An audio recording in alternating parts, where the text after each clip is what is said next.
ahí tenemos un problema grave, creo que de hecho nos toca confrontarnos como maestros, como instituciones incluso, respecto a qué es lo que tiene que hacer una institución educativa con respecto a esta mirada sobre el arte, ¿no? Cómo concebimos el discurso artístico para nuestros mundos contemporáneos. No sé si hasta ahí ya tengamos algo como para partir el debate y seguimos con alguien más. Está sin micro, Hernán.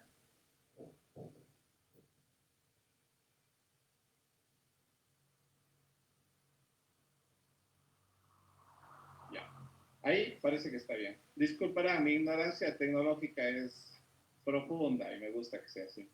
Este, eh, mira, en relación a al tema que tú tocas, claro, el tema del arte y mercado, ¿no?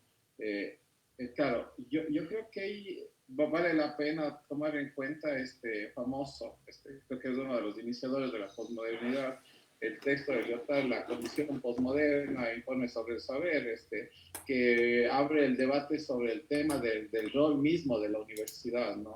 Es decir, la universidad en el mundo del capitalismo cultural, el mundo del capitalismo salvaje o directamente ya el neoliberalismo, cumple un rol que es simplemente de generar ciencia y conocimiento para el mercado. Entonces, claro, la pregunta de Lyotard es bien interesante, o sea, es decir, la producción del saber está solamente vinculada al mercado, cuando antes o cuando en un proceso, en los inicios de la academia, de esta idea de conocimiento estaba el conocimiento per se, el conocimiento por el tema de espiritual, por lo que sea, pero no por el mercado, porque el mercado nos va dictando las pautas de lo que se debe conocer, de lo que se debe aprender y de lo que se debe enseñar finalmente. Esto trasladado ya directamente a nuestro punto focal, que es el de las artes, obviamente que nos hace pensar por un lado, universidades de corte totalmente neoliberal, te enseñan básicamente a ser un artista exitoso, mientras que universidades del otro extremo, diríamos así, te enseñan a ser, bueno, no necesariamente un alumno crítico, pero sí, sobre todo, un alumno que está muy vinculado con procesos que son más técnicos, ¿no? En donde, claro, el desprecio a los otros conocimientos, de estas ciencias transversales, hasta a estos conocimientos ancestrales, obviamente están totalmente negados o al menos apartados. Entonces, claro, ahí es cuando viene de nuevo la pregunta, ¿qué rol cumple la función, qué rol cumple la universidad, perdón, como la generadora de un tipo de conocimiento, que es este conocimiento artístico? Luego después debatiremos si es un conocimiento nociológico, si es un conocimiento creativo, qué tipo de conocimiento es, etcétera, etcétera.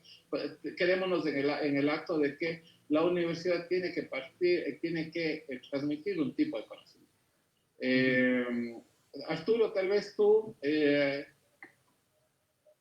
Bueno, primero de todo, buenas tardes. Gracias por la invitación. Es muy interesante lo que plantea Juan.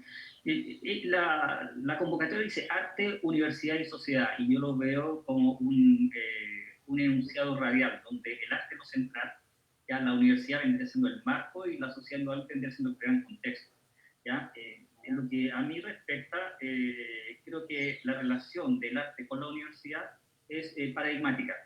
¿Ya? Y como tal hay que enfrentarla, puesto que la universidad moderna, cuyo origen está en el modelo francés y en el modelo alemán, ¿ya? Y sobre todo la relectura del modelo universitario después del acuerdo de Bolonia a fines del siglo pasado, hace que efectivamente las competencias de lo artístico entren en una situación de devaluación, producto de tratar de dar un rendimiento donde lo artístico cada vez tiene menos protagonismo. ¿Ya? Pero esa situación, si lo enfocamos desde lo que a mí me interesa, que vendría siendo la experimentalidad, ¿ya? Creo que históricamente la academia es el lugar donde constantemente ya está en un flujo tensional lo que es la tradición y la vanguardia. ¿Ya? Y no estoy reduciendo la palabra vanguardia a al contexto histórico del comienzo del siglo pasado, de la vanguardia latinoamericana, que abarcaron gran parte también del siglo que recién pasó, sino que tiene que ver con esa tensión de tratar de desbordar. Porque indudablemente que lo que marca ¿ya? A la práctica artística como ejercicio crítico es el desborde disciplinar. ¿Ya? Y al hacer ese desborde disciplinar, el eje de la práctica es la experimentación. Ahora, lo interesante es ver cómo la academia da espacio para que se produzcan estos desbordes y también gire en torno a este eje experimental. Y creo que ahí se marca una nueva tensión, porque no sé si sin proponérselo pone en evidencia ¿ya? De que el arte tiene una lógica propia, está inserto dentro de la lógica universitaria y la tensiona porque el arte en sí es híbrido. ¿Ya? El arte no solamente vendría a ser una práctica disciplinaria, es una práctica interdisciplinaria en términos históricos desde la consolidación de la academia, ya por los europeos, pero también hoy día es transdisciplinar, ¿ya? O sea, involucra un constante deslizamiento de sus fronteras. Esto significa que hoy día, en el espacio universitario, tenemos que plantearlos como la procesualidad, ojo, no como, como se lo planteaban los artistas conceptuales, se resignifica, ¿ya? Como una situación donde lo importante no es el resultado, sino que vendría a ser la pregunta de sentido que los estudiantes tienen que desarrollar. ¿Ya? O sea, la universidad es el lugar para desarrollar una pregunta de sentido, ¿ya? Sobre cuál es la función del arte, ¿ya? Cuál es el sentido de estar en la universidad y también cuál es el compromiso que mueve al artista a dialogar, ¿ya? O ser apático con la sociedad.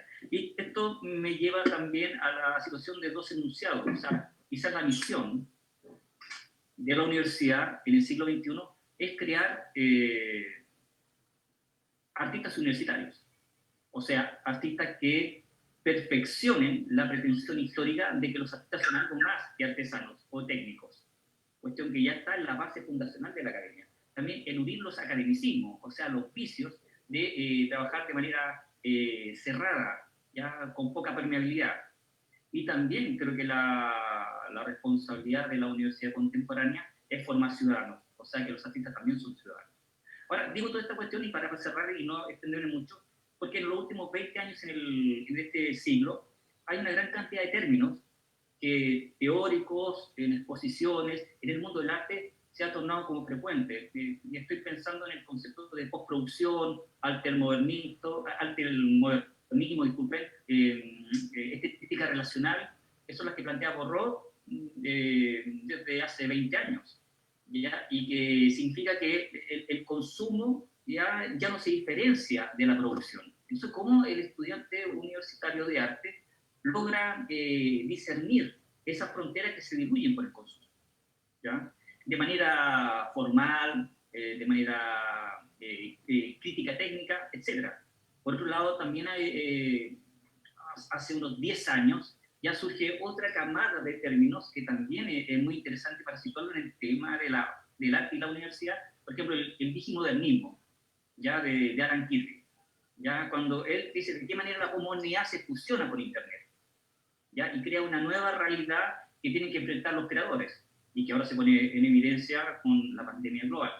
Ya, también está el término de superhibridez, ya que desarrolla por Jorge Heiser, que plantea que el bricolaje postmoderno ya genera efectos disolventes en el espacio-tiempo, ya producto de esta relación pan-global, ¿ya? Y por tanto también cómo nuestros estudiantes enfrentan esa conciencia global frente a las tensiones propias de lo local y lo regional.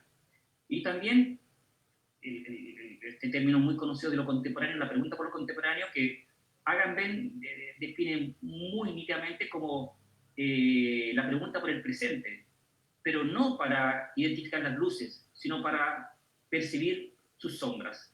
Y yo creo que ahí, cuando uno plantea la práctica artística en términos de una pregunta sobre sus límites, una pregunta de sentido, podemos empezar a ver que el estudiante en su toma de conciencia de la operación artística como algo más que un grado académico, como algo más que un medio para, ya se plantea como lo que la universidad siempre ha exigido a todos los modos de conocimiento que están bajo su alero, ¿ya? Que es generar y transmitir conocimiento. Muy bien. Justamente para acotar un poquito lo que tú dices, Es que aquí cabe en el término ya estructural. Claro, la gran pregunta es y claro, el ejemplo de todo esto podría ser la misma Universidad de Cuenca. Recuerden que la Universidad de Cuenca y su Facultad de Artes me parece que es la más antigua del Ecuador.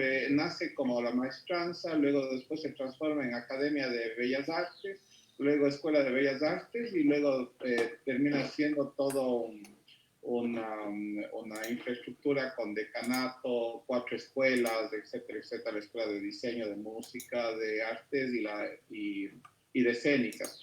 Entonces, claro, todo ese recorrido da cuenta de cómo en ese proceso se incrustó la academia dentro del modelo. Y claro, ¿eso qué significa? Que el modelo científico de la academia le vino a exigir cosas a la enseñanza en artes, como por ejemplo que se llenen objetivos, que se generen hipótesis, un marco ecológico, y yo no sé hasta qué punto la práctica artística necesita de toda esa camisa de fuerzas que única y exclusivamente lo que hacen es comprimir y eliminar o desvanecer esos dados de creatividad sumados a esa libertad que da que tiene el artista, ¿no? Entonces, claro, yo creo que también ahí hay que reflexionar un poquito sobre si es que realmente, más aún cuando, como bien dices tú, Arturo, el modelo del arte no solo que no es disciplinar ni transdisciplinar, sino hoy en día sería hasta multidisciplinar. Entonces, claro, ¿qué rol juega? O sea, es decir, tener a los artistas llenando formularios, haciendo lo que los profesores los dicen, es todo un tema, esta idea de reflexionar sobre la enseñanza, y luego vamos al otro paso, que es el tema de su relación con la sociedad, de la cual tú muy bien asumes ese compromiso de más allá del arte, ¿no?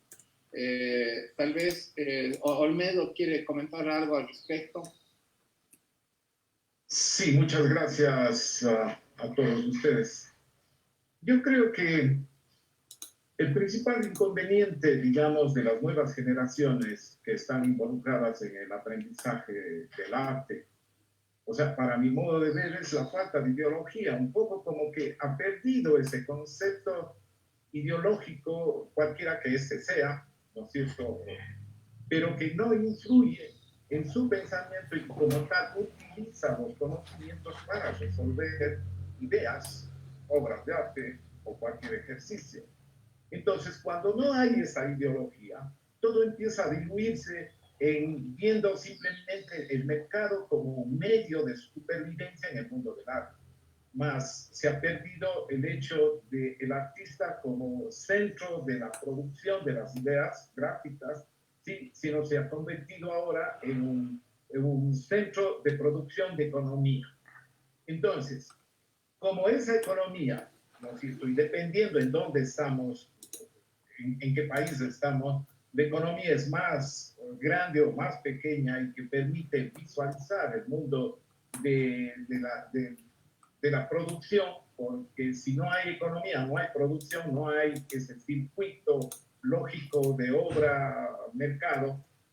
Cuando no hay esto, entonces los artistas empiezan a diluirse en la parte básica, que es la academia, el conocimiento técnico, la falta de investigación, la falta de incorporarse en problemas sociales, la falta de exigir que nosotros como profesores o las autoridades como tal, se involucren en el proceso de enseñanza-aprendizaje. Entonces empieza a diluirse tanto que llega un momento, como decía usted, Hernán, empiezan a ser más ejecutivos del arte porque llegan formatos, porque tienen que cumplir un horario, unas dimensiones, unos materiales, y realmente no se preocupan en lo más importante, en el conocimiento. Y ese conocimiento, obviamente, que está cruzado por una serie de posibilidades y concepciones que lo manejan y que aprenden, pero lo ven la enseñanza como estanco, es decir, ir a una clase de dibujo es ir a dibujar. Pero yo de lo que pienso es no es eso, no es ir a dibujar, sino ir a pensar con línea, eso es el asunto. O ir a pintar, es pensar en colores, no ir a pintar un cuadro o un paisaje. Pero la misma universidad, ¿no es cierto? Pienso yo, con el afán de control, porque es cuestión de poder, de control, empieza a ponernos límites a todos, a las cátedras, a las materias, a la producción, a lo que se hace, al pensamiento inclusive, ¿sí? Y lo que terminamos es confundiéndonos y sin poder hacer ese proceso de aprendizaje que es necesario y obviamente para poder ir a enseñar, porque yo creo que una escuela de arte debe estar comprometida con el proceso de enseñanza, las ideas en la sociedad, porque solamente así podemos crecer en el arte. Perfecto. Yo quiero aquí me gusta mucho hablar con anécdotas para quitar ese colesterol teórico que tenemos todos los teóricos, ¿no? Y quitarnos de encima un poquito esto para un poquito más de confianza. Por eso me encantan las anécdotas. Les voy a contar una. Era el año 2015, me parece. Arturo Cariceo me invita a una conferencia en su clase magistral que se llama, ¿verdad? Cátedra que se llama el Masturbatorio de las Artes en la Universidad de Chile. O sea, desde ahí ya es totalmente irruptora la idea de que en una universidad tan conservadora, que además es la mejor universidad de Chile, la U de Chile, se permita una cátedra con ese nombre. Bueno,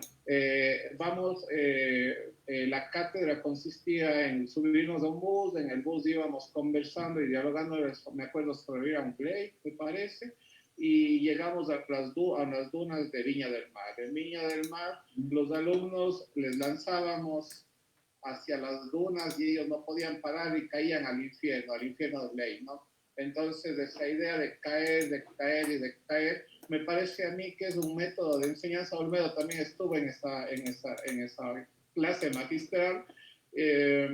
Me parece que, claro, después de eso no hay alumno al cual se le ocurra olvidarse de toda la teoría de caer al infierno, ¿no? Entonces, digo yo, eso enfrentado a nuestros alumnos hoy en día en Zoom, frente a una pantalla y el profesor, en vez de enseñar, diciéndole, no te muevas, quédate quieto ahí, no te vayas de ahí, escucha, tal vez a mí. Segunda anécdota, que ya empecé a contar la de Juan. Entro yo me invitan a una exposición, era un estudiante de arte, me invitan a una exposición, entro a esa exposición, pensé que iba a haber una sala llena de cuadros y claro, desde el nombre de un recorrido laberíntico en el vientre de una perra infecunda, ya me causó dudas y entré allá y vi desde degollaciones de gallina hasta mujeres desnudas crucificadas y el artista sentado en una letrina leyendo un periódico de la situación de cómo está el país en ese momento. Entonces, claro, digo yo, ¿a dónde estamos llegando con este tipo de enseñanza tan cuadrada, tan marcada además por un historicismo que está bien, pero que también genera simplemente hitos en donde, claro, lo que importa es la memoria y los referentes y nada más. Un pequeño detalle para poder seguir en el debate. Continuamos. ¿Alguien más quiere anexar? No quiero hacerme dueño de esta conversación. Sí creo que esa era su trabajo de graduación, si es que no estoy mal, Juan. Sí. Puedo también participar porque fui el director de esa tesis y claro, fue tan comentada que hasta ahora algunos profesores que ya son de los más antiguos de la facultad se acuerdan porque cuando hubo un performance dentro de la misma exposición se manchó la camisa del decano, entonces siempre van a recordar que eso pasó en ese momento. Pero lamentablemente lo que pasa con todos estos procesos, Juan mismo es testigo de otras propuestas que hizo cuando un performance dentro del aula, ¿sí? Y en la cual hacía un recuento histórico en contra de la escuela como tal, de la facultad, y decía que la única salida era el morirse porque ya no podía. Y claro, la anécdota está en esto, que un profesor que estuvo acompañando en esa presentación se levantó y dijo, no, ya no te mates porque ya vamos a cambiar. Ese era el asunto. Entonces, son esas las enseñanzas que está pasando con el arte, ¿no? Y no es una cuestión de nuestra universidad, es el problema de la educación en general, donde que nos ponen límites. Y claro, algunos aceptamos más que otros, pero el problema son los límites. Entonces, claro, en ese momento Juan tenía una ideología muy interesante, ¿no es cierto? Espero que todavía lo conserve. Esas eran las ideologías de los cambios en ese momento. Ahora ya estamos en otro tipo de ideología, en ideologías.com, que es otra movida, ¿no es cierto?, en la cual el tiempo-espacio se diluye y empezamos a buscar otros derroteros, ¿no? Yo creo que rescatando un poco lo que dijo Juan al comienzo, es muy importante enfrentar la disociación entre teoría y práctica que está en los estudiantes. O sea, lo interesante de los trabajos experimentales es, primero que todo, tomar conciencia de que para que el trabajo experimental funcione como tal, sin caer en el reducto historicista, es importante tener un conocimiento de la tradición. O sea, es la acción y reacción, ¿ya? Y en segundo lugar, creo que también es importante que el estudiante tome conciencia, bueno, en realidad más que el estudiante, la comunidad académica, de que es mucho más fácil hablar de experimentación y de vanguardia teóricamente. O sea, siempre va a ser mucho más difícil ya la práctica de la experimentalidad en la academia. ¿Ya? O sea, porque la práctica experimental, al ser transdisciplinar, involucra no solamente un medio, involucra muchos medios a la vez. También el estudiante no tiene ningún tipo de obligación de estar adscrito a una práctica, puede navegar, moverse en todas las prácticas que quiera. Eso significa invadir el lugar, ¿ya? Invadir el silencio con el ruido propio del ejercicio experimental, ¿ya? Que incluso ese desarrollo puede ser fallido, e incluso los fallidos no tienen que ser considerados como negativos, sino que es parte de una búsqueda. Y por otro lado también la experimentación requiere más tiempo de lo que uno cree, porque efectivamente tiene que ver con satisfacer la curiosidad de encontrar los medios más apropiados para hacer un levantamiento ya poético, antes que nada, y también crítico de la práctica artística. O sea, cuando cuando Olmedo describe el examen de Juan, lo que estamos viendo, y yo lo señalé antes que entráramos al aire, de que, claro, Juan yo lo vería de cuenta como una práctica de heavy metal o de glam rock, ¿ya? Y probablemente en ese momento en la academia ya eso no podía haber sido aceptado como tal, entonces había que buscar algún tipo de vacío legal para justificarlo, creo, estoy solamente imaginando y son hipótesis pop, ¿ya? Pero lo entretenido de este asunto, ¿ya?, es que efectivamente el estudiante que vive una etapa maravillosa que es la adolescencia, también tiene que entender que el artista vive una adolescencia eterna, porque está constantemente ya tratando de satisfacer un deseo. Y la tarea de la universidad en cuanto a academia de arte, ¿ya?, y en cuanto al profesor, los academicismos, que sería justamente marchitar el esfuerzo de estar bajo ese alero, es que el estudiante no pierda el deseo cuando egrese, porque ese es el gran problema. O sea, el estudiante cuando egresa y se justifica en la educación continua, o sea, en la acumulación de grados por los grados, indudablemente que vamos a ir caer en el academicismo, en el pompierismo, ya que marcó todo ya el arte decimonónico y que fue aquel que también se instaló en nuestros países latinoamericanos. Sí, a ver, Juan. Sí, ya que me han mencionado. Yo quisiera contar una historia, una anécdota ahí que tuve en una clase no hace mucho tiempo, que creo que fue una situación muy, muy interesante. Tenía un grupo de alumnos en el cual había una serie de alumnas feministas muy radicales. Y entonces, pues, a cualquier cosa que yo iba planteando, siempre le estaban poniendo la parte feminista, ¿no?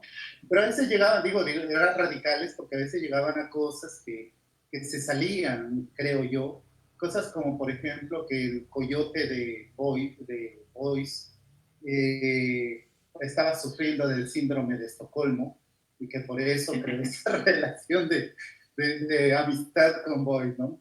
Entonces, claro, en medio de eso se volvió muy tenso parte del discurso y decidí hacer un ejercicio en el cual les planteé que les iba a dar 2 puntos extras por la condición femenina, por el hecho de ser mujeres, que iban a tener 2 puntos extras, pero que ellas deberían decidir si los quieren o no. Entonces se armó un debate ahí solo entre ellas, se quedaron en el salón, discutieron y finalmente decidieron aceptar los 2 puntos. Entonces, claro, eso nos dio todo un proceso de debate sumamente interesante. Posteriormente, algunas de ellas vinieron y me dijeron, no, yo no quiero los 2 puntos, siempre quiero ganármelos.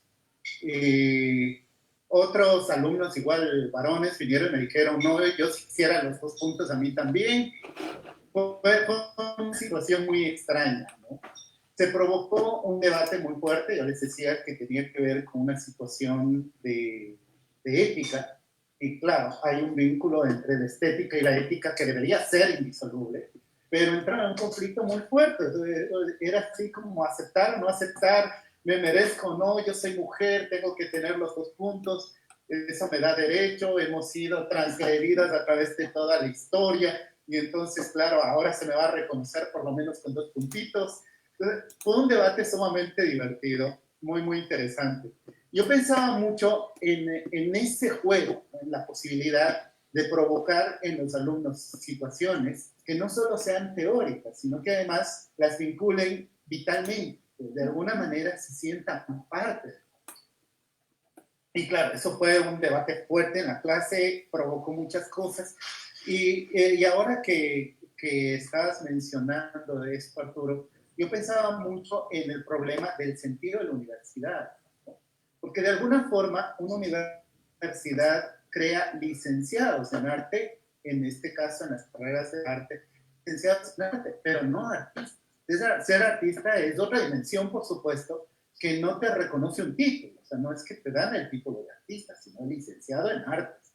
Esto también nos pone ante una serie de conflictos muy, muy interesantes, ¿no? Estaba pensando en el papel que una universidad debería tener para sus alumnos, que además creo que entra en todos estos debates. Parte de lo que planteaba Olmedo me parece que es muy, muy interesante en ese sentido, porque en muchas universidades hay una tendencia a convertirse en centros de capacitación profesional. Estuve en una universidad en México en la cual la directora de una de las carreras llamó a directivos de diferentes empresas para que le ayuden a hacer el pensum de estudios. Entonces ella decía, con eso nos aseguramos que lo que van a estudiar los alumnos sea lo que necesitan los empresarios, y entonces nos aseguramos que los empresarios les contraten a los alumnos cuando egresen. Entonces, su visión era totalmente de capacitación profesional, era un centro de capacitación profesional y no tenía nada que ver con un proceso universitario, que creo que es lo que tenemos que mantener en nuestras constantes luchas, ¿no? Entender que la universidad será y debe ser, primero, un centro de generador de conocimiento, por otro lado, un centro constante de propuestas críticas a nivel social. Es decir, tenemos que generar nuevas propuestas, nuevos conocimientos. Es fundamental, es una de las tareas de la universidad. También esta noción crítica ante todo el sistema en todos los sentidos, ¿no? Es decir, este desarrollo de pensamiento crítico es fundamental, autocrítico, incluso los propios alumnos, los propios maestros. Pensando además en esto, no sé, yo estaba pensando mucho desde que me invitaron a esto, pensaba mucho en esta visión de Kamitzer de las escuelas de arte como una estafa, y una gran estafa además, porque además son caras, ¿no? O sea, hay que invertir, hay que pagar materiales, son varios años de vida, y finalmente te ofrecen tener una profesión que es muy difícil de entrar. Sales con un título que no te hace profesional. En realidad sales con un título de licenciado que no te garantiza tener trabajo o tener una profesión. Y claro, no es como la visión de otras carreras, ¿no? Posiblemente en la medicina o en, no sé, en la literatura, iba a decir la filosofía, pero hoy creo que es peor todavía. no te garantiza tener un trabajo, tener una profesión. Entras en un conflicto de proceso inicial de formación vital. Y creo que eso es lo que tiene que hacer la universidad con sus alumnos, al menos en este discurso de lo artístico, ¿no? Entrar en un proceso de partida, en un punto de partida, aclarando eso, aclarándoles igual. Yo creo que sí es muy, muy importante. A los alumnos siempre les digo, ustedes vienen aquí a sacar un título de licenciado, pero no es que vienen a ser artistas, ¿no? Hay algún alumno decía que va a sacar el título de director de cine. Y yo me reía, o sea, ¿cuántas películas has dirigido para ser director de cine, no? Te van a dar un título de licenciado en cine, lo cual no es nada en realidad. Significa que has aprendido cosas muy básicas, pero vas a tener que formarte afuera. Allá es donde se forma realmente un artista. Pues aquí tenemos, por supuesto, que repensar en estas estructuras de formación artística. Creo que sí, o sea, hay muchas cosas en eso, ¿no? Que es además esta noción de formar ciudadanos, pero ciudadanos críticos, políticamente activos, con posturas como artistas además, ¿no? Activos como artistas a nivel político, y que tengan la capacidad de entender que su trabajo no se limita a reproducir un conocimiento o a ser parte de un proceso de formación, de capacitación, sino que tienen un reto constante que es el de provocar procesos culturales, ¿no? Creo que ese es como el reto mayor, pues somos los que tenemos que provocar procesos de cambio cultural a nivel de sociedades. Y yo, para anotar un poquito nada más toda esta idea de Juan, yo, y siendo ya, en opinión personal, siendo muy crítico ante el actual modelo universitario de educación, y yo creo que el peso de la palabra claustro académico le queda muy, muy, muy, muy fuerte, ¿no? Esta idea de universidad como un claustro, como un encierro de sabios, le aleja de esa conexión con la sociedad, más aún cuando, como bien dice Juan, hay todo un distanciamiento entre lo que es un verdadero artista y lo que se enseña como arte. Hay mucho que pensar ahí, ¿no? Lastimosamente, claro, creo que tendremos que repensar si el arte es o es factible de ser una disciplina más de la universidad. Yo cuestiono mucho, es decir, mientras que, para poner un ejemplo, igual, para hablar más simplemente, si bien es cierto, cuando uno estudia medicina y se pasa 5 años, 3 años de su vida aprendiendo a suturar, cuando uno sale de médico, se puede garantizar que puede abrir un estómago y operar. En la práctica artística no es así, porque la enseñanza técnica varía, cambia, se transforma. Es decir, mientras el paradigma de la medicina está y no cambia ese paradigma con medicina láser o lo que sea, tú puedes vivir dentro de este paradigma. El problema de las artes es que cada artista crea su propio paradigma. Entonces, claro, a mí me emplazar este conocimiento en la práctica, y claro, desde la enseñanza, por ejemplo, composicional, te dicen una cosa, leyes de la composición y leyes de la cromática. Luego, museográficamente te dice la altura del cuadro al nivel de los ojos tiene que estar en un porcentaje tal y tal y tal y tal, pero claro, vos vas a la instalación, al montaje en sitio, y resulta que los cuadros van al piso. Por poner un ejemplo de los más sencillos, ¿no? O resulta que a vos te preparan con lineamientos de estructuras estéticas, desde la estética filosófica de Agamben hasta, de Baumgarten, hasta pasando por la estética empírica, te pasas en toda la historia de las ideas estéticas, te pasas aprendiendo durante 5 años de la escuela de artes en la parte teórica, y luego después resulta que el paradigma cambió. Y el ready-made, el rato que Duchamp pone el urinario, no necesitas hacer un estudio estético, ni cromático, ni composicional, pues simplemente necesitas entender otro tipo de procesos y otro tipo de filosofías del arte. Entonces, claro, es decir, y cada vez es así, cada vez mientras uno aprende y al mismo tiempo enseña a sus estudiantes algo, ese algo ya está transformado, ya viene otro modelo que lo sustituye y se sustituye por 1000. Entonces, claro, es decir, y ahí voy a ser un poquito muy duro, retomando o parafraseando a nuestro querido amigo Fernando Castro Flores, no es que vivimos en un mundo en donde de la estafa global.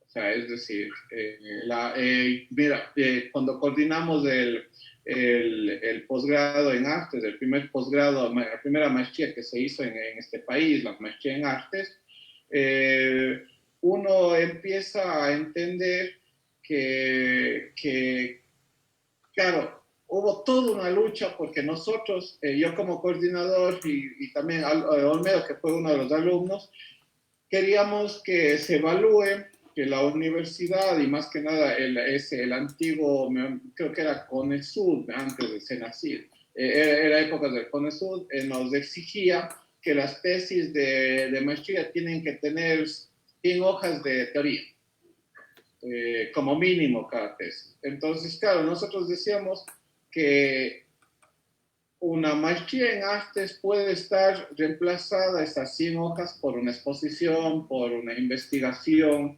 por un modelo práctico, pragmático del arte, y claro, eso nos fue imposible. Fue una lucha en donde no se pudo hacer entender que el conocimiento artístico es otro. Por ponerles un ejemplo. Sigue, por favor, Arturo. Al respecto del caso chileno y el caso particular de la Universidad de Chile, que es una universidad estatal, nosotros llevamos muy pocos años ya con una forma de reconocimiento de la práctica artística de la universidad al ser reconocido como equivalente a las ciencias, a la investigación.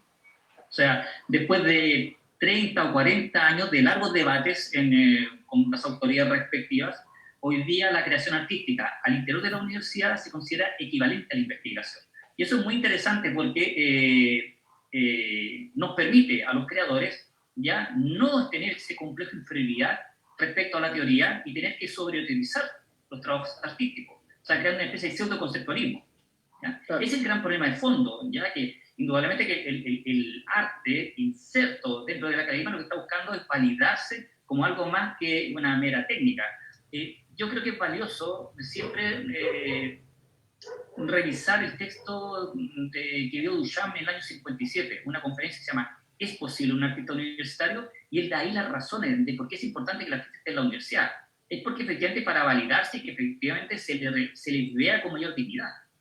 Porque paradójicamente el artista en la academia es paralelo al levantamiento de la universidad moderna. Son historias muy recientes. Son 200 años, 200 y algo, o sea, nada.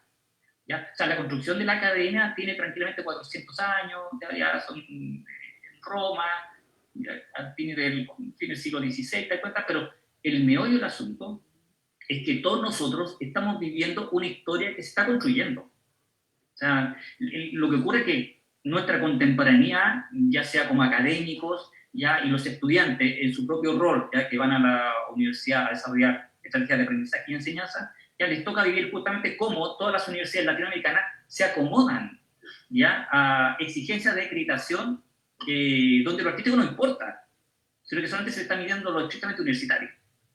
Ya el sistema de créditos, la semestralización para buscar movilidad, etcétera, etcétera, etcétera.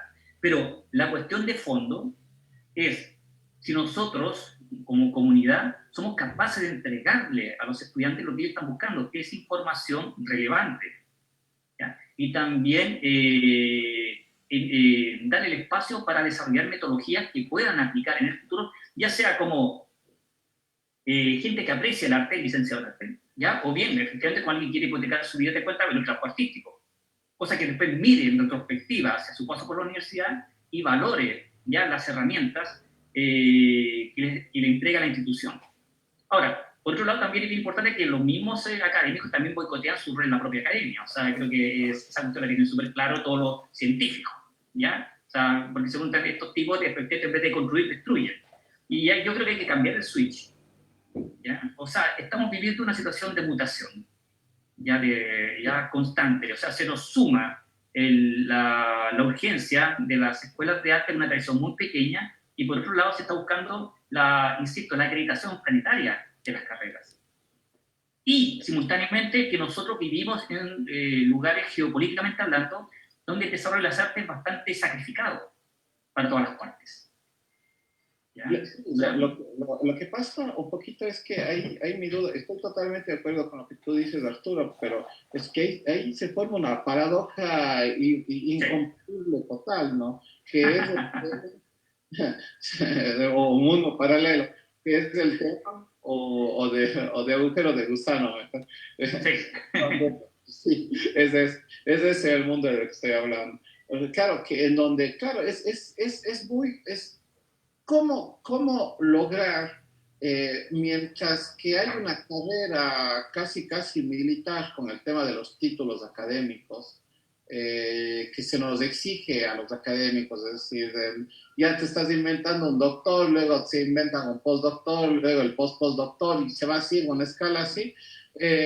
Por otro lado está el tema de la pragmática artística, es decir, claro, el gran problema de esto es que lo uno no va con lo otro. ¿Por qué? Porque generalmente encuentras, y eso te pasa cuando nos ha pasado, creo, a todos nosotros cuando nos invitan a universidades a dar charlas o a trabajar en algunas universidades, encuentras niños de 23 años con un doctorado que no han hecho nunca una exposición, pero que están manejando el programa de posgrados en artes.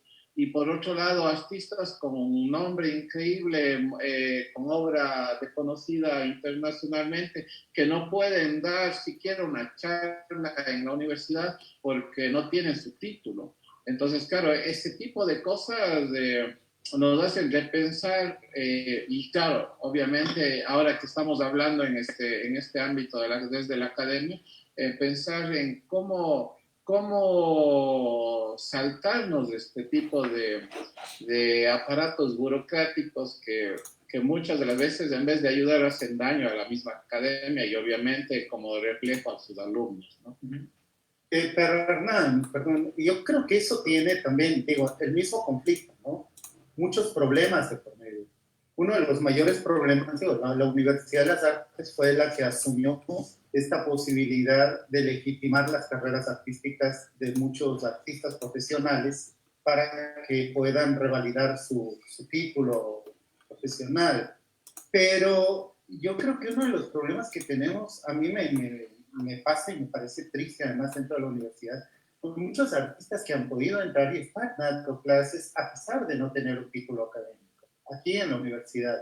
Solo que es cierto, también en todo ese proceso de tienes que llenar el informe y tienes que calificar exámenes y los trabajos, estamos anulándoles a estos artistas porque no están produciendo. Entonces, claro, las 40 horas que tienen que entrar a trabajar en la universidad, que es un trabajo académico y que el trabajo académico te exige, pues ya no las pueden destinar a su producción artística y los estás anulando. Sí, bueno, yo no sé si es hacer un bien o un mal el facilitar todo esto.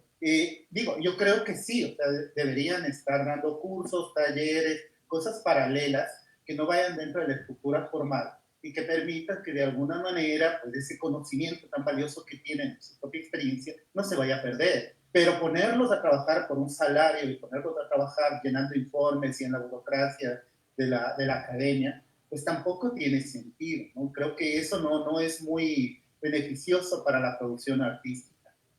Y digo, hay una de cal y otra de harina en medio de todo eso. Sí, yo quisiera aportar algo a este pensamiento. Yo creo que uno de los problemas estructurales en cuanto a la universidad y en cuanto a las diferentes facultades es de que, en definitiva, no se motiva a la investigación a los chicos. O sea, las materias o los conocimientos que son recibidos no están al servicio de sus ideas, sino están simplemente como receptores de información para reproducirlo exactamente igual. Hemos tenido algunas cosas interesantes, experiencias interesantes conjuntamente con Hernán en el sentido de hacer participar a estudiantes desde el segundo año de la facultad, ¿no es cierto?, en proyectos internacionales. Ahí tienen que ponerse, ¿no es cierto?, en la realidad de las cosas. Tienen que investigar, tienen que participar, tienen que ponerse al límite de sus capacidades, porque no es fácil poder estar y hacer una obra importante para hacer. Pero en definitiva, esa parte de la investigación aquí se entiende solamente como un hecho de que todo lo que se vaya a producir tiene que ser positivo. Y Arturo ya lo mencionó. O sea, para mí la investigación en arte siempre es más negativa que positiva. Porque cabalmente con las equivocaciones de la investigación o no acertada, lo que uno va entendiendo lo que es positivo. Entonces, cuando la universidad solo acepta, ¿no es cierto?, esta forma de estructurar su investigación con objetivos, con marcos teóricos, o sea, a la final para el arte no sirve, porque el arte yo pienso que se hace con la teoría y en la práctica, y básicamente depende de cada uno de ellos cómo lo construyen estos imaginarios importantes para producir una idea. Y no importa qué está aprendiendo, porque puede estar aprendiendo a dibujar, pero puede hacer una instalación, no hay problema. Puede estar aprendiendo a pintar y puede hacer con tecnología pintura, pero no. Los sílabos, que son una camisa de fuerza para estos procesos, nos dicen hasta de qué tamaño tenemos que hacer los productos con los chicos y qué material y qué tema y qué teoría y qué cosa. Estamos matando esa posibilidad de la creatividad simplemente por esa concepción de profesionalización. Y que es peor todavía aún, porque dentro de las universidades yo he estado luchando permanentemente de que nuestra escuela sea un nexo entre la profesionalización que tienen las otras facultades, pero que necesariamente tienen que ser los profesionales sensibles para la cultura y para el arte. Porque solo tenemos profesionales, pero no tenemos gente que se motive, que esté motivada para poder ir a ver y asistir a ver lo que producen los artistas.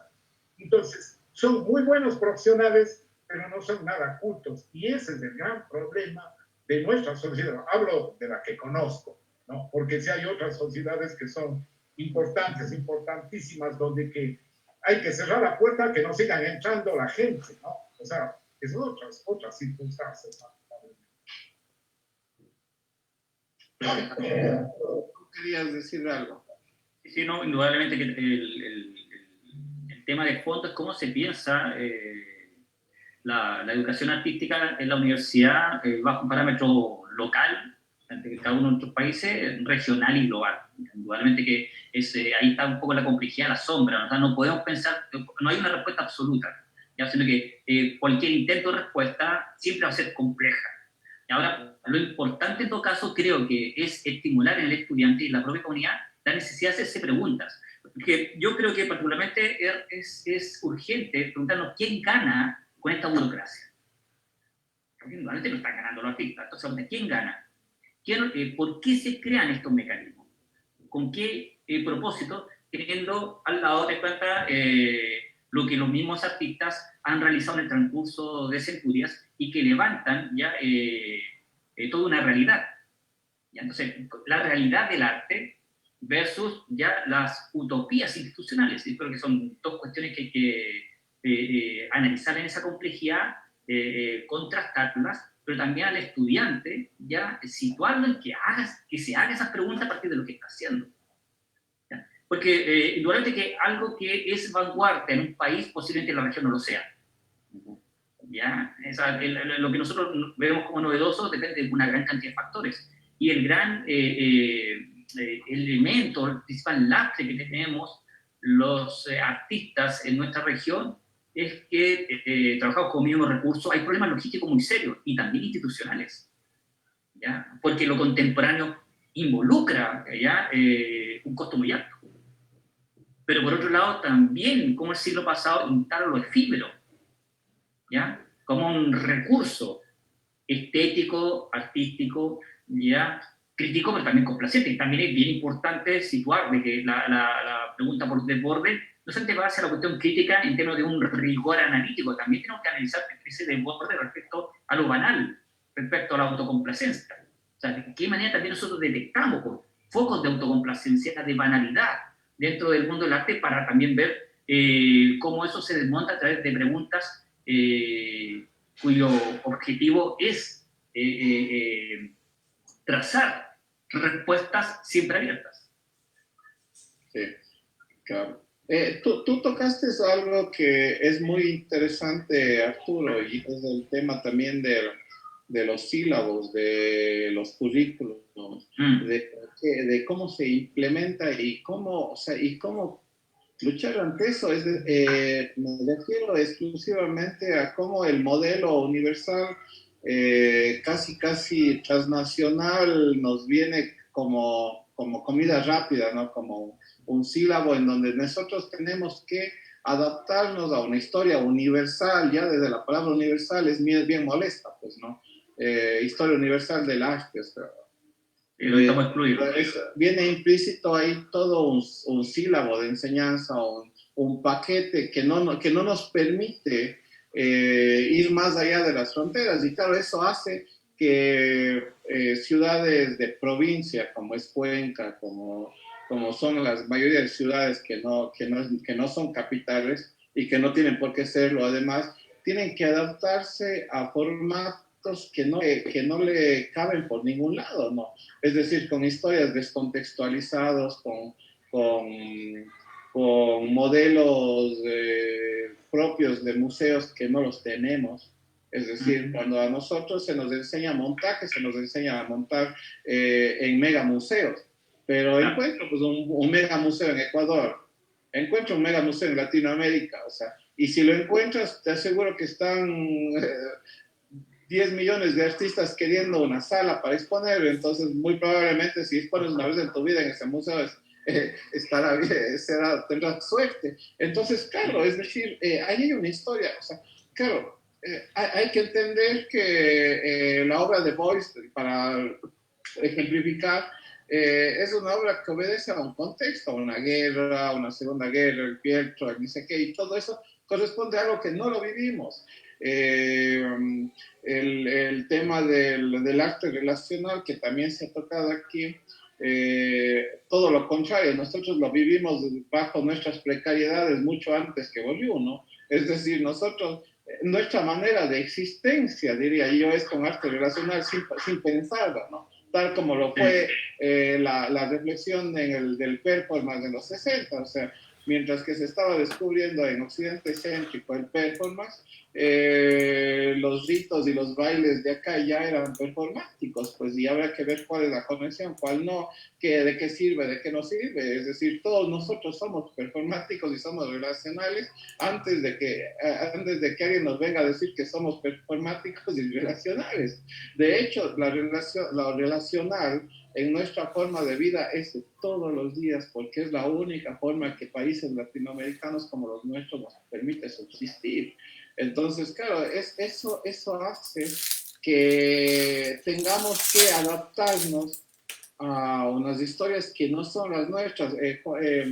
José Luis Brea decía algo muy lindo antes que fallezca, obviamente, pero en un texto que se llamaba Políticas del Arte, y decía, tenemos que ser los levantadores de las actas, nuestras propias actas, y no simplemente ser los que miramos cómo otros hacen esas actas que nosotros prácticamente vamos luego a aprenderlas nada más, ¿no?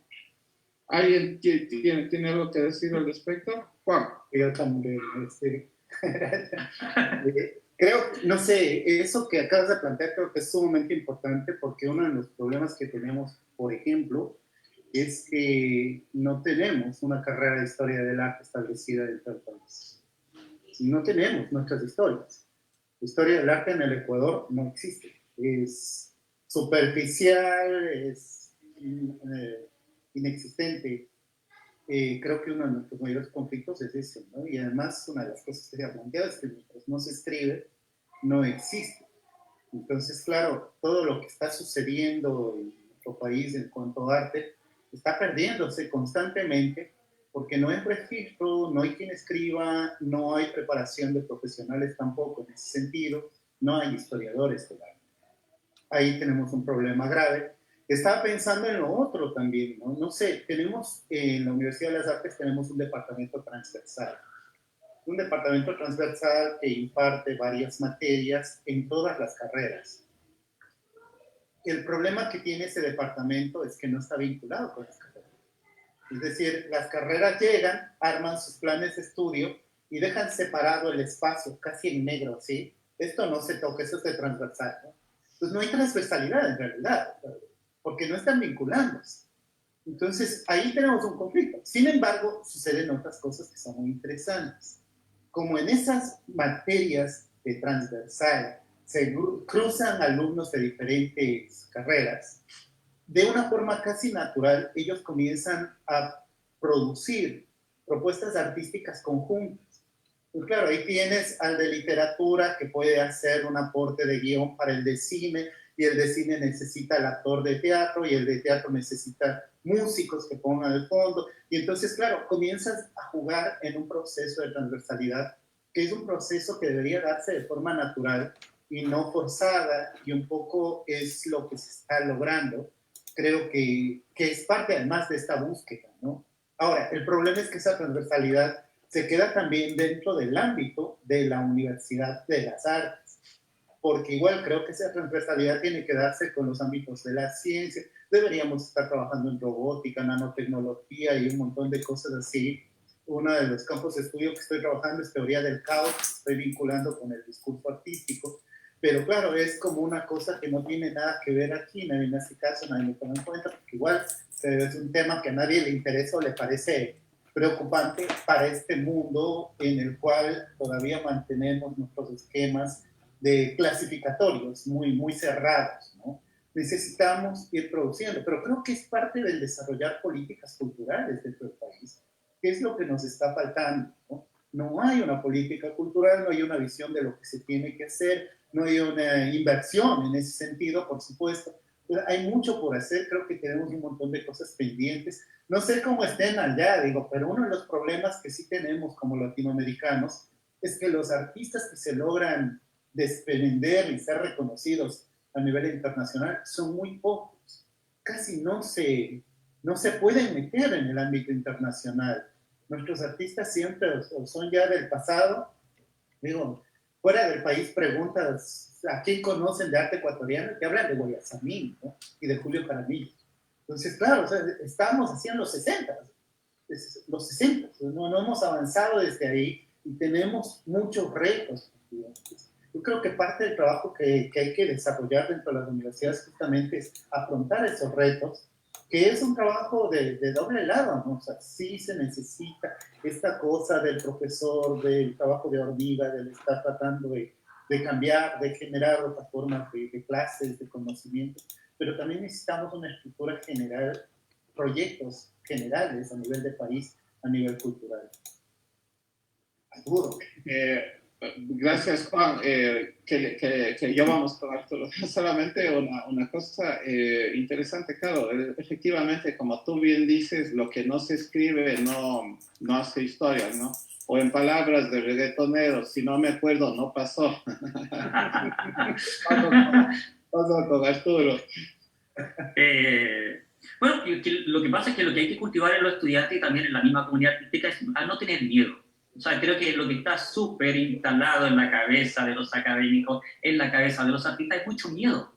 Miedo a expresar y comunicar realmente las pretensiones artísticas, ¿ya? Y por otro lado también, cómo frenar desde una pregunta sin miedo la escolarización del arte. O sea, hay una gran presión para que se escolarice el arte. O sea, cuando tú hablas de burocracia, yo en realidad diría escolarizar lo artístico y explicarle al resto de la universidad que los problemas del arte son súper complejos. O sea, hay que hacer un trabajo de educación hacia los estudiantes y un trabajo de educación hacia la estructura universitaria, ¿ya? Porque para la universidad son superescolares su visión que tiene del arte. Y por otro lado, los estudiantes vienen a buscar conocimiento y también tenemos que entregarles información de calidad, porque así también rompemos otro de los grandes retos que tenemos, que es el populismo, ya sociocultural. ¿Ya? O sea, cuando uno se torna populista, uno no encuentra la razón en todo. No, hay que articular debate de cuentas, que el estudiante aprenda a argumentar y fundamentar, no solamente a imponer un punto de vista. Y creo que esa también es una de las cosas que se puede desarrollar en la universidad, siendo artista o no. ¿Ya? Entonces, si el estudiante aprende a argumentar y fundamentar, ¿ya? Con información relevante, y por otro lado, la comunidad artística le exige a la universidad que comprenda que el arte es un problema súper complejo, creo que podemos ir cambiando al ritmo de las mismas transformaciones complejas que estamos viviendo como sociedad en estos distintos ámbitos geopolíticos. Y por último, también viene la pregunta de fondo, o sea, ¿qué es vanguardia hoy día? Es una cuestión, ya, o sea, obviamente que Voice hoy día es academia, ¿no? O sea, donde lo veamos, ¿ya? Pero muchas veces lo tomamos como ejemplo de, no, pero eso ya, o sea, hoy día, ¿qué es la vanguardia? Y habitualmente la vanguardia es la interés de aquellos que está poniendo en crisis la tradición. Entonces, la pregunta es, ¿qué es la tradición hoy día? O sea, ¿qué es tradicional hoy día? Y para eso, indudablemente, que nos podemos hacer un gran recorrido por lo que son las bienales, ya, o los semicentros globales del arte, nos damos cuenta que ahí está todo el arte ya institucionalizado, todo, ¿ya? Entonces, el fondo es cuando el estudiante lo situamos respecto a esa realidad donde todo ha sido absorbido por la lógica del mercado del arte, sea en un nivel capitalista en distintos niveles, ya un capitalismo global neoliberal o los capitalismos históricos. Pero es una situación que es bien importante para efectivamente, por ejemplo, yo pienso, cuando el estudiante dice, oye, mira lo que está pasando en Basel, y se da cuenta efectivamente cuáles son las tendencias, porque todos somos geométricos, porque en Basel dicen que lo geométrico es lo que está en boga. Cosas de ese tipo. El estudiante te lo agradece, pero por otro lado también tiene el reto de que no puede pecar, te cuenta, de ingenuo al decir que no se lo dijimos. ¿Ya? Entonces, el que avisa no traiciona. No es regatón, pero vamos por ahí. Ahora, tal vez ahí también hace falta en esto que estás planteando, Arturo, perdón, así como un puntito, el capacitar público. No tenemos públicos capacitados. Es necesario educar sensiblemente a nuestro público. Creo que es uno de los problemas también muy graves. Entonces, claro, si queremos que haya gente que consume arte, no en el sentido económico, sino que consume, que va, que mira, que asiste, necesitamos tener un público capacitado, preparado para arte. Y eso todos nuestros retos también. Pero también hay que considerar una cosa, Juan, que yo creo que es una necesidad de parte de las escuelas de arte o de las facultades de arte, ¿no es cierto?, el buscar capacitar o hacerles caer en cuenta a muchos estudiantes que esa es una de las posibilidades, o sea, de capacitar, porque el problema del arte no es económico, es de públicos. Es decir, ¿cómo podemos, en vez de que la gente no asista a las exposiciones, sino que llene, ¿no? Entonces, yo pienso que uno de los principales inconvenientes es conocer que nosotros, digamos, al hablar, nosotros estamos hablando de la universidad, no creamos conocimiento. Es decir, no producimos absolutamente nada propio nuestro. Entonces, todo una educación referencial. Entonces, claro, lo que está haciendo en la Bienal de Ni Cuántos, o en Basel, o en cualquier lado, eso hay que hacer porque eso está en moda o está en la palestra.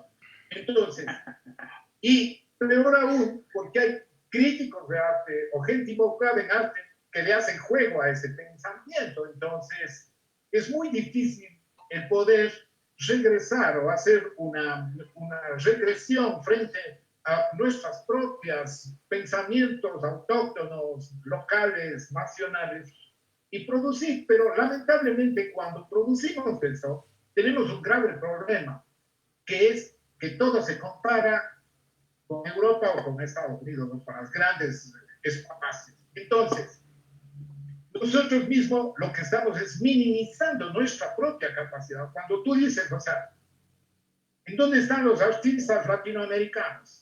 Sí, pero nosotros, como si Latinoamérica no tiene una historia del arte, sí tenemos una historia del arte universal que está hecho por los universales, pero no tenemos una historia, peor, una historia del arte local, ¿no es cierto? Entonces, yo pienso que el proceso de investigación puede ayudar, ¿no es cierto?, a hacer entender a los chicos en su proceso de aprendizaje, a que caigan en cuenta que es posible cambiar el sistema si hay una suerte de diversidad de entendimientos para abordarlos y poder encontrar alguna vez, ojalá así sea, ¿no es cierto?, una salida al grave problema de la educación en artes y obviamente vinculados con la sociedad.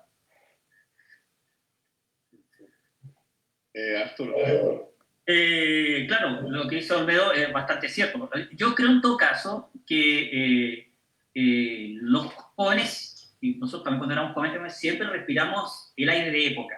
Y creo que hoy día efectivamente hay muchos avances en los estudios culturales ya, y en el multiculturalismo. O sea, la decolonización es uno de los grandes temas globales del arte hoy día. O sea, cuando los estudiantes están trabajando desde sus opciones de género, ¿ya? O cuando justamente están como desmontando esta relación entre centro y periferia, están trabajando también con tendencias que son globales hoy día. El tema del asunto es cómo ellos entienden que lo que están haciendo es una pregunta de sentido. O sea, no estoy hablando de una pregunta de sentido en términos de reflexión teórica, ¿ya? O teoricista, sino que el hacer deviene en una práctica reflexiva. O sea, pensamos haciendo, ¿ya? Y ahí efectivamente ponemos en entredicho ya el arte como un medio para otra cosa. Ahora, no estoy diciendo el arte como medio para otra cosa como si estuviese criticando lo que es arte política, ¿ya? Ahí es donde efectivamente el arte política es el arte es un medio. Pero estoy hablando respecto a los bits, a ese ruido que provoca, ya cuando el artista muchas veces no sabe verbalizar lo que quiere hacer, pero su obra lo dice de manera explícita y tajante. Y esto también comparto con ustedes que hay que hacer un gran trabajo de inducción, ¿ya? De educar a la población. O sea, también hay que plantear políticas de inducción, de mediación, ¿ya? Tanto en lo universitario también como en el resto de la institución del arte, porque lo que hay que instalar en la comunidad es que se entienda de que el arte es una obligación social, ¿ya? O sea, uno tiene que saber hablar de arte, y no solamente por una cuestión práctica, ya uno tiene que saber apreciar música, uno tiene que saber apreciar artesanías, uno tiene que, es una obligación social. Hoy día no, la gente estudia arte por razones pragmáticas. No, el arte es una necesidad en la formación de las personas, ¿ya? Es una obligación ciudadana, ¿ya? Porque también eso va enarbolando también una riqueza respecto a la sensibilidad. Y lamentablemente, frente a este abandono, ¿ya? De las políticas públicas para financiar como corresponde, ¿ya? Las instituciones dedicadas a la educación artística, es que se generan estas situaciones paradójicas que muy bien señalaba Hernán. Entonces, por lo tanto, la pregunta sería, y aquí rescato lo que planteaba Olmedo, o sea, si vanguardia, ¿ya? Es utopía, ¿cuáles son las utopías actuales? ¿Ya? Porque efectivamente lo que llamamos vanguardia hoy día es académica. Claro, el tema de la conexión con la sociedad, que básicamente es el tema central de este conversatorio, es básico porque finalmente nuestra construcción, a diferencia de las otras disciplinas, nuestra construcción no es tanto de artistas, sino de seres que se incrustan dentro de un núcleo social para cuestionar, debatir o criticar o estar de acuerdo, pero en definitiva para opinar sobre esa sociedad. Entonces, en ese sentido, tenemos que preparar alumnos que sean subcríticos de lo que está pasando. Y eso es, claro, totalmente contradictorio, tomando en cuenta que incluso van a ser críticos ante nosotros mismos. Es decir, nosotros estamos, creo que nuestra labor como pedagogos del arte es generar bombas de tiempo, alumnos que sean capaces incluso de cuestionar hasta nuestra propia enseñanza en arte. Porque ese es el valor del arte, en realidad ese es el valor de más que técnicos o tecnólogos especialistas que dominan un área disciplinar, porque como yo lo dije anteriormente, el paradigma de las artes es tan efímero que cada artista tiene su propio paradigma, entonces a cada cual le compete un aprendizaje diferente en donde mi aprendizaje y mi forma de hacer bien las cosas puede estar mal para el otro, pero está bien para la sociedad, pero está mal para el de al lado, pero está bien para el otro, etcétera, etcétera. Entonces aquí hay todo un rol de opuestos en donde la enseñanza, prácticamente la única enseñanza posible es digamos así, es cómo enseñarles a los alumnos de cómo habitar este mundo, ¿no? Y por qué habitarlo. Yo creo que por ahí podría ser, bueno, vamos terminando. Nos fregaste a todos, porque creo que no sabemos nosotros tampoco cómo habitar este mundo. Claro, vamos a tener que enseñarles. Ya, a lo que voy es no a un modelo de manual casi de Carreño, de cómo vivirlo, sino a una forma de generar más preguntas, ¿no? Es decir, cuestionarles más, generar cuestionamientos básicos, que eso es una forma para mí de enseñarles a habitar este mundo, pues, ¿no? Estando inconforme con lo dado, porque finalmente eso para mí ya es bastante. Vamos a terminar. Yo tengo algo cortito. A ver, vamos, Juan, por favor, y luego. Pensaba mucho en lo que acaba de decir Olmedo y lo que dice Arturo también, creo que es muy, muy importante además, porque en medio de ello nos confrontamos a dos cosas, ¿no? Lo uno, nuestra visión es casi de inicios del siglo XX con respecto a nuestro comportamiento respecto a los europeos, a los gringos, no sé, de eurocentristas nos convertimos en gringocentristas, pero en medio de ello siempre son nuestros referentes, ¿no? Entonces, en medio de eso, pues siempre estamos mirando hacia allá. La actitud que tomamos puede ser la de los movimientos del muralismo mexicano. Nos cerramos ante eso y queremos hacer lo nuestro propio. La otra podría ser la de los antropófagos brasileños. Lo devoramos todo y nos aprovechamos de lo que nos sirva, pues, pero de alguna manera seguimos en eso. Incluso me parece que el hecho de hablar de un discurso de colonizador, por ejemplo, es totalmente colonizante, ¿no? Es un discurso que hemos tomado tal cual, lo hemos importado como si nosotros ya no fuésemos colonia. Digo, en nuestro país hasta el dólar sigue siendo la moneda. O sea, ¿cómo que no somos colonia? ¿Cómo que decolonizando nuestros discursos? Estamos totalmente colonizados. En ese sentido, creo que sí es necesaria esta reflexión crítica, autocrítica, por supuesto, fundamental, ¿no?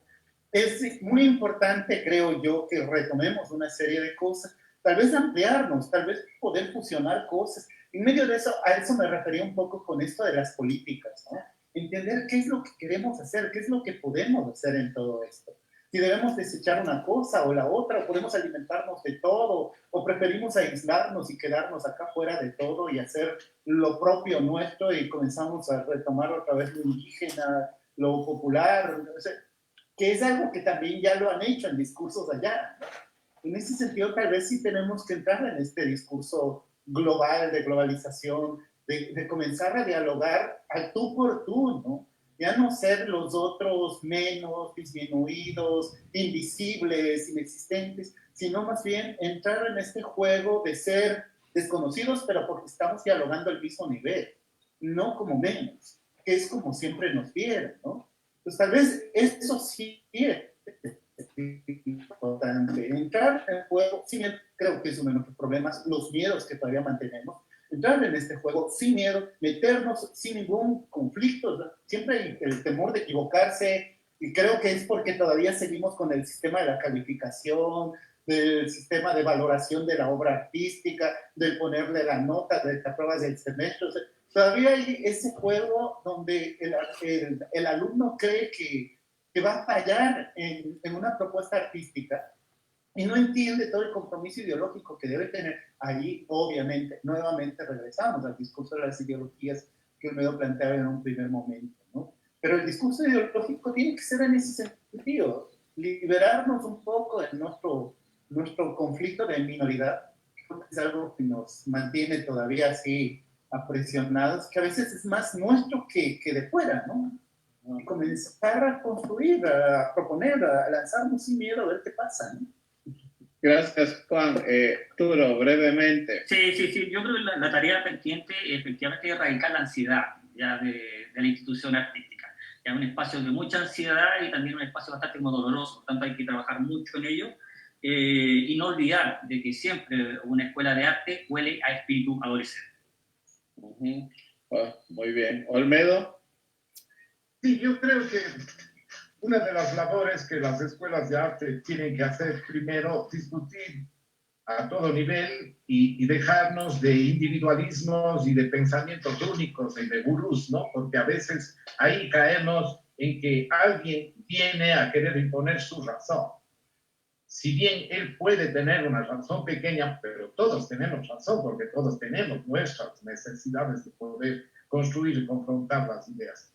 Y básicamente una escuela de arte tiene que involucrarse en la política, pero en la política no partidista, sino una política de pensamiento, una política de accionismo, de estar presente, de ser contestatario a la realidad que están viviendo. Es lamentable como se la ve que después de todo este rollo que estamos pasando de pandemia, ¿no es cierto? La obra que están produciendo los artistas es totalmente light, ¿no? O sea, una cosa que no tiene ningún sentido con lo que verdaderamente está pasando, ¿no? Y vemos a una Mona Lisa con tapabocas, o sea, ya chévere, light, ¿no? O sea, como para una camiseta, pero no es eso, pues. No sé, yo personalmente he pasado 4 meses encerrado aquí con mi computadora, aprendiendo a manejar la computadora, sí, con dolor de espalda porque no estaba acostumbrado a estar sentado todo el día, sí. Pero yo ya quiero ir a hacer una cosa afuera porque no creo que sea esto. Estamos pretendiendo enseñanza.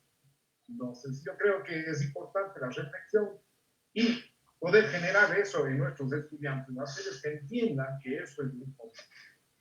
Bien, gracias. Por temas de tiempo vamos a concluir, no sin antes pensar que quedamos en deuda y que creo que este debate debe ser continuar en una segunda time, como siempre, muchas más preguntas que respuestas. Quiero agradecer a Arturo, a Juan y a Olmedo por sus excelentes intervenciones, agradecer a los mentores de este diálogo, al arquitecto Fernando Pauta, que creo que está por ahí, muchas gracias, igualmente al licenciado Manuel Guzmán, y nada, creo que podemos comprometernos a continuar con el debate en otra ocasión. Y nada, simplemente decirles que si no me acuerdo, no pasó. Chao. Pero eso está grabado. Por suerte está grabado. Hasta luego. Gracias a todos por la... Qué gusto. Un abrazo. Muchas gracias. Saludos. Gracias. Chao, chao. Chao.